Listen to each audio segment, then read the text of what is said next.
Welcome to Parallax, the resurrection of truth, beauty, and goodness. Parallax, a media war engine. Parallax, the construction amidst eternal decay. Parallax, the portal to the edge of chaos. Parallax, poem and provocation. Parallax, mad philosophers and tantric demigods. Parallax, totem for an unknown god.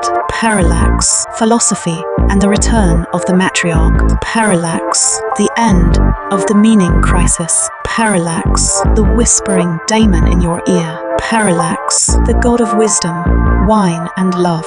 Parallax, your home for superior publications, podcasts and courses. Parallax, join us today.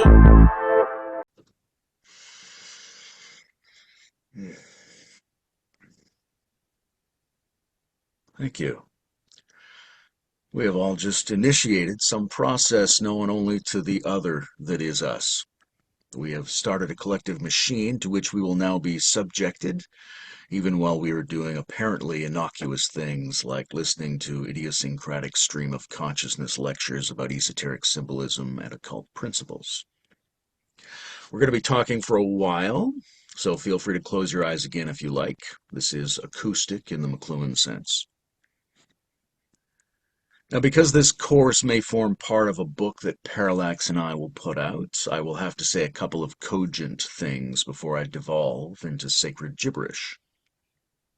The preface to this book in which we now live is probably titled something like, "What is the Occult?"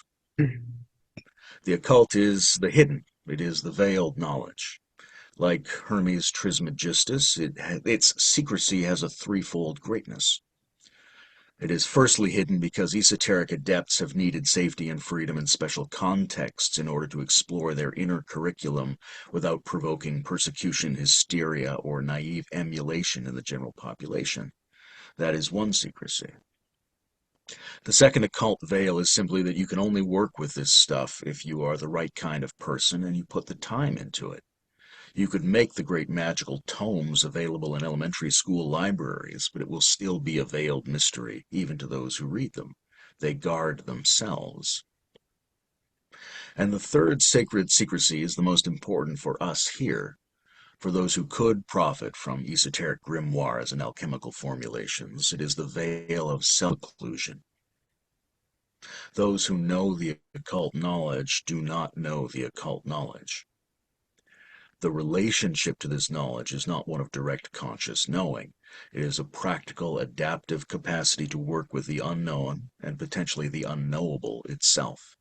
What looks like gnosis from the outside is agnosis from the inside.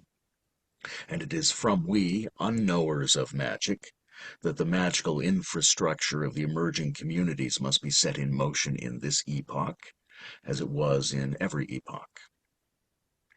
Words like these are good for us here, but they might not really be a good preface for the book, so let me try again. What is the occult?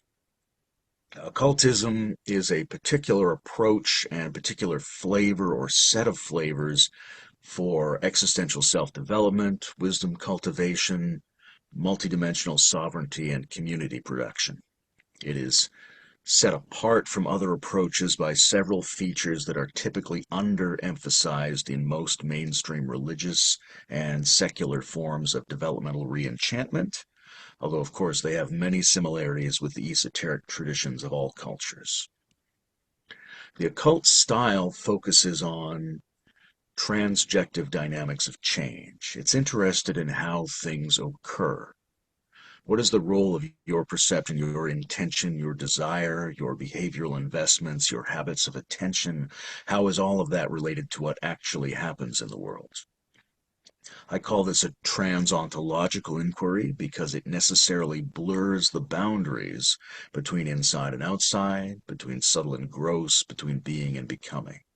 So we are all trans people in more than one sense. The occult style also focuses on subconscious empowerment. Most of your life and even most of your existential development is not sourced in the narrow window of your waking state conscious personality, But it is that very personality that is typically addressed at church, in the synagogue, in the dojo, in the ashram, in the cognitive science lecture.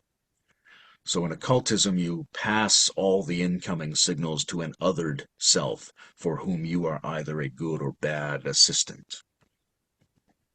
What else is the occult?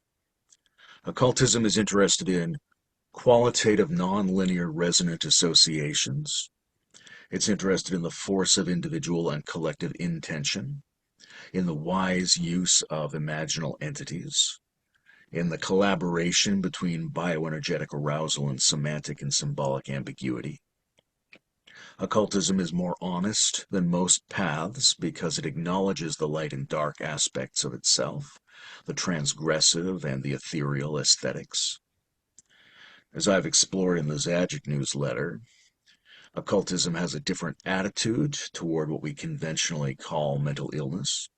It does not privilege a normative sattvic sanity against distractions, illusions, and madness, but instead seeks to refine and upgrade and sattvicize the useful neurospicy qualities present but often dysfunctional within the different sense-making modalities of artists and inventors and mystics and madmen. Occultism works with polarized energies as expressions of non-duality. It embraces desire, anxiety, and uncanniness. It learns at boundary conditions.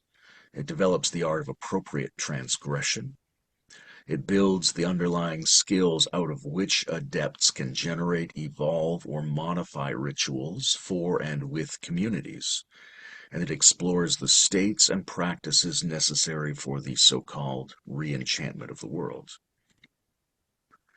While people today, many who we know, are turning toward a religion that is not a religion, toward a sanitized version of new cognitive science, a domesticated Western Buddhism, and integral-friendly Christianity, they are often neglecting the fact that the very experiments they wish to try have been carried out for centuries by esoteric lineages of countercultural cabals engaged in transnational and intergenerational ritual practice and an empowering alchemical blend of science, integrative philosophy, and magical experimentation. And what do we mean by magic? There are both naive and cynical approaches to magic. I favor the cynical, but an open-minded and open-hearted cynicism. Magic is something to me like the gravitational distortion of randomness. We know from computational science that random chance is not simply the absence of order, but the presence of many different kinds of order that are not recognizable to us. Can we surf the different moods of randomness? Is there a role for our subjectivity or our actions in adjusting which type of randomness is applicable to any given situation? These are new ways to phrase the questions that have always underlied magic. But for readers of this preface that we are trapped in, let us say that magic is the art of using liminal states, suggestive imaginal symbols and actions, flows of somatic stimulation, and intentional attention to receive messages and communicate effects through the apparent medium of useful coincidences. This is accomplished by individual workings and shared rituals. It is also implied by every successful act of creation or accomplishment in everyday life. In fact, everything we're doing right now began as an idea, and now here it is. Your reality was originally my dream.